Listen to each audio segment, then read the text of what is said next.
Mesdames, Messieurs, bonsoir et bienvenue dans cette édition d'information. Tout d'abord, aujourd'hui, nous recevons Omar Ibrahim Albadé. Il est le secrétaire général de l'Union des étudiants nigériens à l'Université de Niamey. Avec lui, nous allons parler de la célébration de la journée du 9 février. Mais avant de venir à lui, notez qu'une séance de salubrité a été effectuée ce matin dans la commune 5 de Niamey. Une initiative qui provient de l'Union des étudiants nigériens à l'Université Abdou Moumouni pour célébrer le 30e anniversaire des événements qui se sont déroulés le 9 février 1990. Hamza Sakou et Aboukar Souley pour le reportage. C'était le 9 février 1990 que l'Union des scolaires nigériens a perdu 3 camarades et aujourd'hui, après 3 décennies, pour commémorer la mort de ses camarades, l'Union des étudiants nigériens à l'Université Abdou Moumouni de Niamey a initié une série d'activités, notamment une séance de salubrité ayant concerné plusieurs endroits de la commune Niamey 5 avec comme point de chute le campus universitaire. Le 9 février est une date qui est chère à l'ensemble des scolaires parce que cette date, c'est une date historique. S'il faut parler de l'histoire du Niger, on parlera toujours de cette date. Les camarades étaient sortis un 9 février, un vendredi, juste pour manifester pour leurs droits, pour le minimum. Et ils ont été lâchement assassinés à l'époque. Et depuis lors, chaque année nous sortons pour exiger justice, que lumière soit faite. Parce qu'un tel crime odieux, le tolérer, c'est être complice. Et le laisser, c'est encore ouvrir la porte à d'autres pour qu'ils le commettent chaque fois davantage. Voilà pourquoi nous sortons premièrement pour exiger justice. Même si c'est dans 100 ans, nous exigeons que lumière soit faite, que l'on dit qui ont été coupables de ce crime odieux. Et deuxième des choses, c'est une date où l'ensemble des forces vives de la nation étaient sorties pour exiger la démocratie, plus de liberté. Et voilà pourquoi encore nous sortons pour rappeler au peuple qu'à chaque fois qu'il est bâillonné, à chaque fois qu'il n'a plus droit à la liberté, il doit être capable de se lever pour revendiquer ce droit. Et ce 9 février, au lieu de sortir juste comme ça, nous avons décidé de célébrer ce 9 autrement, d'une autre manière. Parce que notre vision, c'est avoir un étudiant nouveau. Vous savez, l'étudiant est l'âme d'un pays, c'est l'esprit, c'est la lumière d'un pays. Il doit être celui qui est au devant de la construction nationale. Parce que c'est ici que l'on forme les cadres de demain. Voilà pourquoi cette année, nous avons décidé, en ce jour de 9 février, de faire une salubrité dans notre quartier qui est le quartier Harobanda pour être utile aux populations. Vous avez vu, nous sommes partis même dans le commissariat pour faire une salubrité, pour montrer que ce n'est plus le temps de venir s'entretuer entre fils de la nation, mais on doit se soutenir dans tout ce qui est juste, on doit s'entraider pour construire ce pays. Omar Albadé, secrétaire général de l'UNUN, a tenu à souligner que cette activité consiste à contribuer à l'éveil de conscience pour un étudiant responsable et utile pour la société. On doit tous faire la paix dans nos cœurs pour voir comment relever ces défis. Nous, en tant qu'étudiants, nous sommes prêts à jouer notre partition. Aujourd'hui, nous sommes prêts à être tous enrôlés pour aller protéger cette patrie-là. Vous avez vu, nous allons planter des arbres. Ce 9 février va être historique parce que nous allons encore planter des arbres et qui resteront pendant longtemps. On se souviendra que c'est un 9 février que ces arbres-là ont été plantés. On peut même les appeler les arbres de la liberté, les arbres, n'est-ce pas, de la justice, les arbres des martyrs. Et parce que planter un arbre, c'est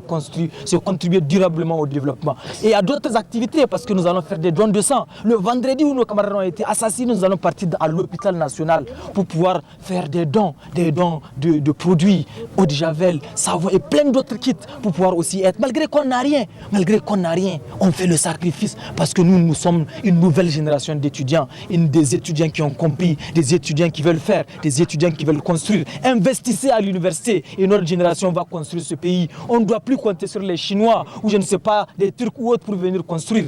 On est assez intelligent. Investissez, vous allez voir, on va développer ce pays. Si les peuples sont dépensés, c'est par le savoir. Notre séance de plantation d'arbres dans le campus universitaire a marqué la fin de cette activité. Omar Ibrahim Albadé, bonsoir et merci d'avoir répondu à notre invitation. Donc, en première question, cela fait maintenant 30 ans que les étudiants célèbrent la journée du 9 février. Alors, pouvez-vous nous dire la dynamique que vous avez imprimée pour la commémoration de cette année ? Bonsoir Monsieur Sissi, merci vraiment pour cet honneur que vous nous faites. Et d'ailleurs, on tient à encourager la télévision Labari qui a toujours accompagné les jeunes, les scolaires. En tout cas, nous sommes très reconnaissants. Permettez-moi avant de débuter aussi remercier le Tout-Puissant qui nous a accordé la santé et cette force d'être toujours là et pouvoir mener le combat et rendre hommage aussi à nos soldats qui sont en train de se battre jour et nuit pour nous protéger. Et je prie que l'âme de tous qui sont partis repose en paix et que les blessés puissent retrouver aussi la santé. Par rapport vraiment à la commémoration du 9 février, comme vous l'avez dit, 30 ans, ce n'est pas rien dans la vie d'un homme. 30 ans, on peut dire même c'est la moitié de la vie. 30 ans, c'est peut-être l'âge même d'une maturité, si on peut le dire. Et je pense que 30 ans après, les étudiants aujourd'hui ont compris qu'il faut aller vers de nouvelles visions pour construire ce pays-là. Voilà pourquoi cette année, nous avons tenu à pouvoir créer quelque chose de nouveau. Et je pense que vous avez suivi l'élément. Pour nous, ce qui compte le plus, c'est d'avoir un étudiant patriote. C'est d'avoir des étudiants qui se soucient de l'intérêt général. C'est d'avoir des étudiants visionnaires qui veulent faire, qui veulent aider, qui veulent construire, qui veulent être utiles à leur prochain. Je pense que quand les étudiants auront cette manière de voir le Niger d'ici 10 ans ou 20 ans, peut-être sera un Niger nouveau. Parce que tout commence à l'université. C'est à partir de l'université que l'on forme les hommes de demain. C'est là que l'on forme les cadres de demain. Et si on a une pensée rétrograde, je pense que c'est très dangereux. Pendant longtemps, on a eu à se contenter de manifester souvent juste pour la bourse et l'aide sociale et on a négligé tellement de choses. Mais cette année, le 9 février 2020 est un 9 février nouveau avec de nouvelles manières de faire. Je ne vais pas revenir sur ce que l'élément a dit. Donc vraiment, c'est un peu cette nouvelle vision et nous allons continuer dans ce sens-là pour retourner vers nos valeurs, pour vraiment être des étudiants au service de la patrie et qui vont construire cette nation-là. Alors, quelle appréciation faites-vous de notre justice qui, 30 ans après, n'a pas toujours situé les responsabilités relativement aux crimes qui ont été perpétrés le 9 février 1990 ? Vraiment, je peux dire que ça, c'est un très grand dysfonctionnement par rapport à notre justice. Un peu partout, on a l'habitude souvent de chanter les louanges de notre justice, mais sur certains dossiers, vraiment, cela nous inquiète.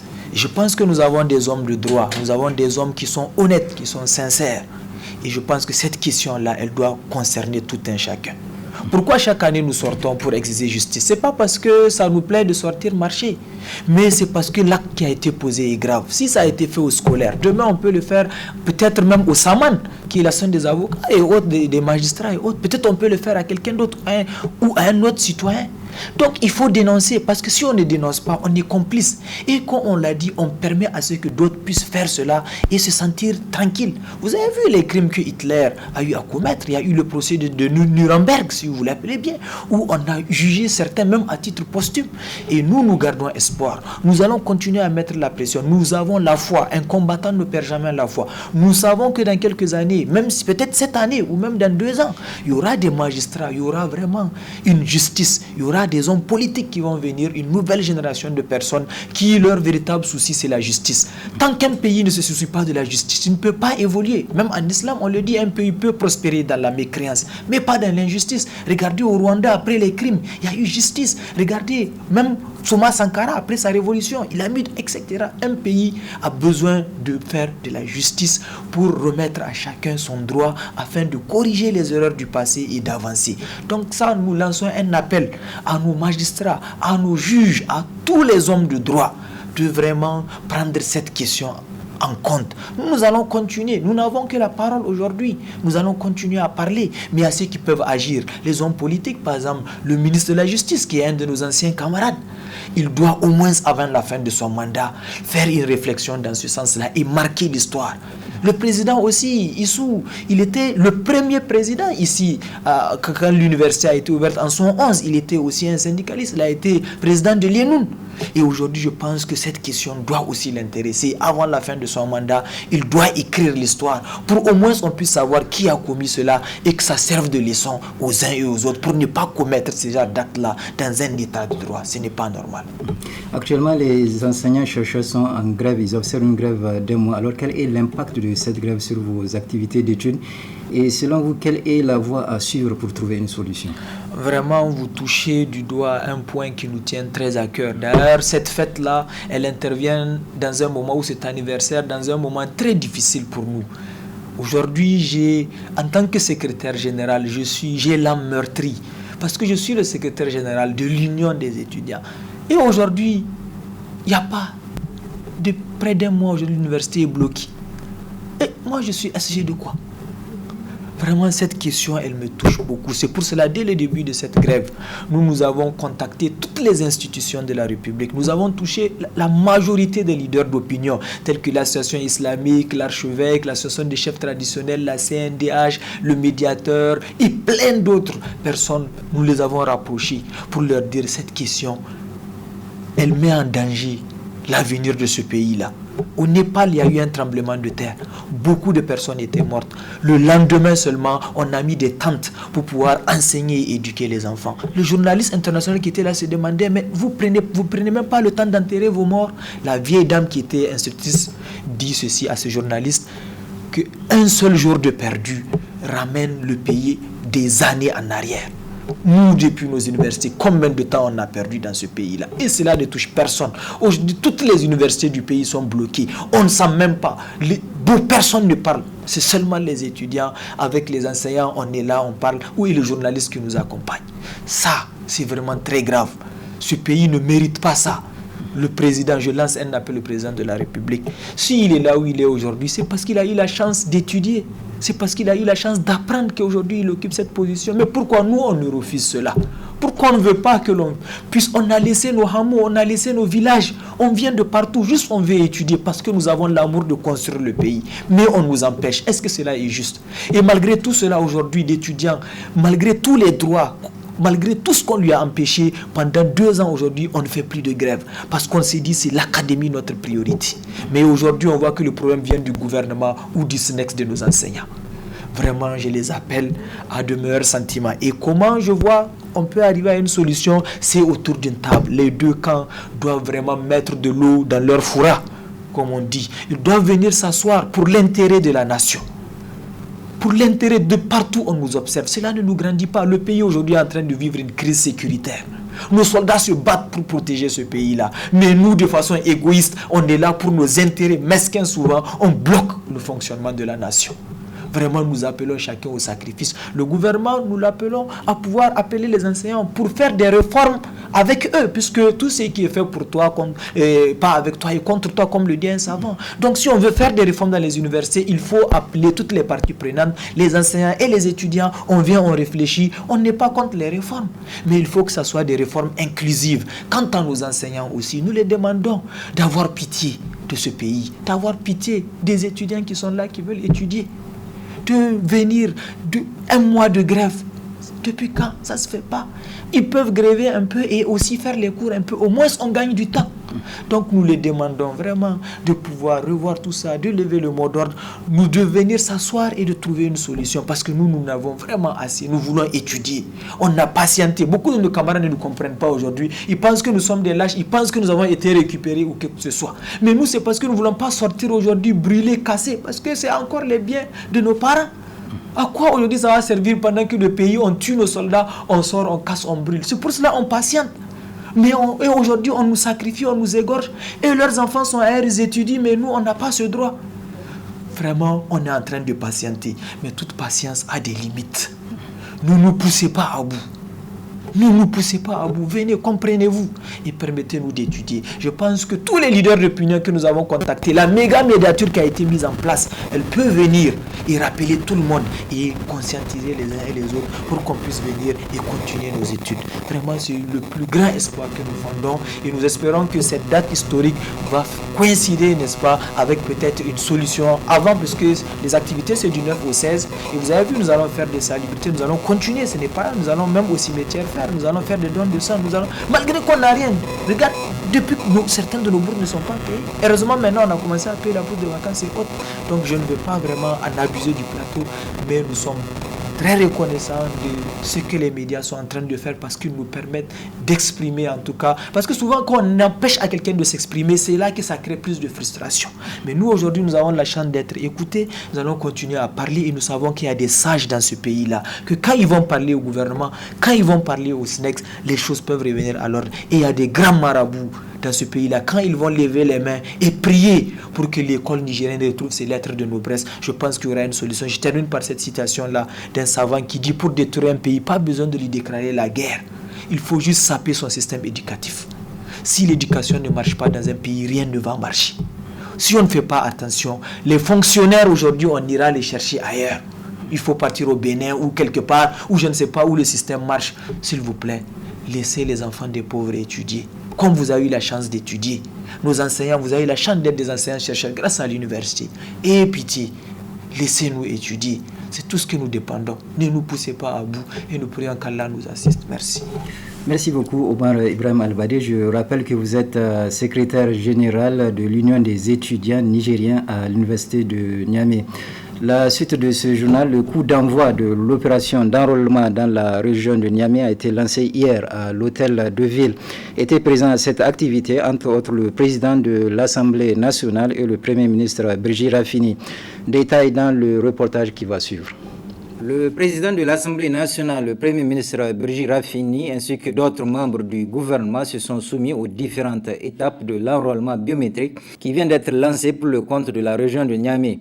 Le président de l'Assemblée nationale, Hussein Tini, le Premier ministre et le ministre de l'Intérieur, Bazoum Mohamed, ont réagi respectivement en ces termes. À tous les Nigériens en âge de voter, de bien vouloir s'inscrire sur la liste électorale. Ce faisant, nous renforçons la démocratie et nous donnons tout son sens à la République. Et je constate tout simplement que c'est du sérieux. C'est crédible et c'est sérieux. C'est les deux mots-là que je tiens vraiment à dire honnêtement que la CENI est en train de faire du très bon travail. Nous souhaitons tout simplement que tout ceci se passe à terme échu. C'est-à-dire que dans les délais, notre fichier qu'il puisse être effectivement disponible pour passer à la phase opérationnelle, la phase des élections. Je pense que nous avons la garantie à travers ce que je viens de vivre et d'observer et qu'il n'y aura que des personnes réelles, physiques, qui vont être enregistrées et qui seront en mesure de voter. Nous avons là une grande révolution comparativement au système antérieur où vous pouvez être absent du pays lorsque les équipes d'enregistrement passent dans les concessions, qu'on vous donne votre nom ou vos pièces, vous étiez enregistré. Ce n'est plus le cas. Désormais, il va vous falloir venir personnellement avec toute la batterie de mesures de précaution qui sont à l'œuvre, vous faire enregistrer. Quant au président de la CENI, il n'a pas manqué de demander à la population de se faire enrôler massivement. Nous espérons seulement que toutes les populations en âge de voter comprendront qu'il est de leur intérêt de participer au choix des élus, de sorte que la démocratie soit l'exercice de souveraineté, c'est-à-dire que l'ensemble des citoyens en âge de voter participent effectivement, que l'ensemble des citoyens en âge de voter expriment son choix et disent « voilà ce que je veux pour mon pays ». C'est un devoir civique et c'est un devoir, c'est une obligation pour la CENI de délivrer l'enrôlement et la carte qui va avec, la carte d'électeur qui va avec, à l'ensemble des citoyens qui souhaitent participer au vote.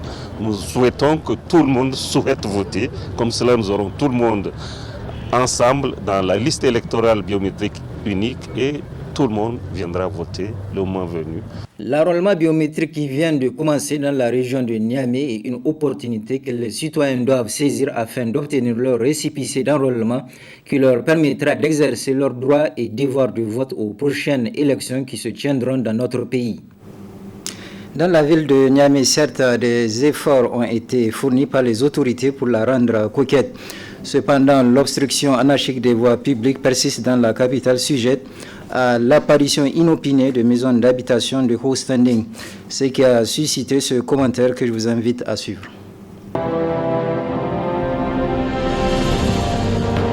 C'est incontestable, notre capitale Niamey est en train de changer progressivement de visage. La tendance actuelle est à la modernisation des infrastructures. À ce niveau, des points sont à mettre à l'actif de la Renaissance qui a construit beaucoup de voies goudronnées dans la capitale, dont entre autres la voie express, qui à regarder de près n'a rien d'express. Les habitants du quartier Aéroport ou en provenance de la rive droite ne diront certainement pas le contraire, eux qui se retrouvent empêtrés régulièrement dans des embouteillages à donner la migraine, particulièrement au niveau du rond-point des armées ou celui de l'église. La Renaissance a bien construit des routes bitumées dans la capitale, mais la Renaissance n'a pas réussi l'exploit de changer la mentalité du conducteur niamien qu'ils soient dans une voiture, en moto, sur une bicyclette ou même à pied. Pour cause, être dans la circulation à Niamey est un danger permanent découlant du non-respect des règles élémentaires du code de la route. Toujours dans le même ordre d'idée, les autorités de la Renaissance profitent de toutes les occasions pour chanter Niamey la coquette. Malheureusement, le président du conseil de ville, qui est en même temps chargé de Niamey-Niala, a du mal à imposer la coquetterie dans plusieurs quartiers de la capitale. Prenez l'exemple du marché Dar es Salaam. Les commerçants, dans une recherche effrénée de la clientèle, ne se sont pas gênés de prolonger l'étalage de leurs marchandises jusqu'aux abords du goudron, rendant de fait la circulation très difficile. Difficile est pour les piétons du marché tout au long du marché Dar es Salaam. En effet, la voie piétonne est tout simplement colonisée par une kyrielle de vendeurs de fruits et autres légumes. Que dire de la Nigélec à son agence du Château-Neuf où des piquets de délimitation ont été placés de sa déventure aux abords du goudron sans aucune considération aux piétons qui empruntent quotidiennement cette voie. Des exemples d'occupation anarchique de voies publiques sont légion dans presque tous les quartiers de la capitale. C'est bien facile pour les autorités de la Renaissance de chanter Niamey la coquette alors que les populations ne dansent pas au rythme de leurs chansons. D'un sujet à un autre, c'est indéniable. La silhouette de la capitale a vraiment changé. Les Niaméens, dans leur va-et-vient, ne sont pas insouciants à l'environnement dans lequel ils évoluent. Ce qui amène beaucoup de Niaméens à dire qu'un parfum de blanchiment d'argent flotte dans la capitale. En effet, de mémoire des Nigériens, l'envergure de la prolifération de maisons type mini-château n'a jamais été observée qu'en ce temps de la Renaissance. De ces maisons haut standing construites à coût de centaines de millions dans les quartiers périphériques se dégage un rélan de blanchiment d'argent. Un champ d'investigation à ne pas négliger par la Halsa et la cellule nationale de traitement de l'information financière. À ce niveau, tout comme l'avait fait le président Seyni Kounté en son temps, en enquêtant sur l'origine de l'argent que les gens utilisaient pour construire leurs maisons, le régime de la Renaissance a l'impérieuse obligation d'investiguer pour savoir avec quel type d'argent des mini-châteaux sont construits à l'appel dans la capitale. La caravane de sensibilisation sur l'enrôlement biométrique dirigée par l'équipe de la CENI était aujourd'hui dans le premier arrondissement communal de Niamey, où elle a reçu un accueil favorable. Compte rendu, Ismaël Moumouni et Sadoudoumi. Compte tenu du faible taux de participation enregistré à Niamey au scrutin antérieur, la Commission électorale nationale indépendante CENI a procédé à une campagne de sensibilisation dans la capitale. Pour une sensibilisation de masse dans la commune 1 où l'enrôlement a commencé hier. Donc il est pour nous louable de sortir, sensibiliser les populations, les motiver pour sortir massivement pour se faire enrôler. Parce que aujourd'hui, l'enrôlement biométrique, c'est physique. Il faut que tu te déplaces à un endroit fixe. Il faut que tu te déplaces pour aller trouver les agents enrôleurs. Il faut que tu t'enrôles pour que tu aies la carte électorale. Si tu n'as pas de carte électorale, tu ne peux pas aller voter. À la fin de cette caravane de sensibilisation, nous voulons avoir au moins 80% de la population électorale qui puisse s'enrôler. C'est vraiment important et essentiel pour nous. Il faut que les gens sortent pour se faire enrôler. Le chef de quartier de Yantala-Ho a remercié la CENI pour cette initiative tout en les rassurant de l'enrôlement effectif des habitants de Yantala. C'est une très bonne chose de venir sensibiliser les gens. Comme ça, les gens ils vont tous adhérer, ils vont tous partir se faire recenser. Ça, c'est une très bonne chose. À votre niveau, quel engagement vous allez prendre pour la CENI, pour l'enrôlement au niveau de la commune, précisément à Yantala? Ce que je dois prendre, c'est de sensibiliser les gens pour qu'ils aillent se faire enrôler. Et tous ils vont partir, Inch'Allah. Déjà, ils ont commencé depuis hier. Il y a eu l'engouement, il y a eu beaucoup de gens qui sont partis.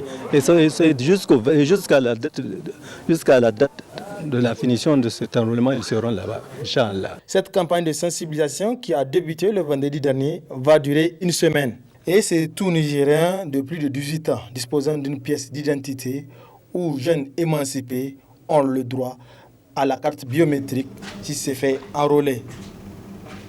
Le président du parti Rassemblement National Africain et sa délégation continuent leur périple dans la région de Dosso. Hier, la délégation était dans 4 communes de la région où les populations se sont mobilisées Pour la circonstance, compte rendu Hassan Saleh Mustafa. Au deuxième jour du périple du président du parti, le Rassemblement national africain RANA, plusieurs localités de la région de Dosso ont été visitées, à savoir Loga, Sokwarbe, Moussedei et Moko. Dr Hamidou Mamadou Abdou a bravé tous les obstacles des pistes rurales menant à ces différentes localités pour aller rencontrer les populations et expliquer clairement les raisons de son déplacement. Comme lors des étapes précédentes, le message est clair. Le langage est net. Faire du Niger un pays prospère et émergent dans une Afrique forte.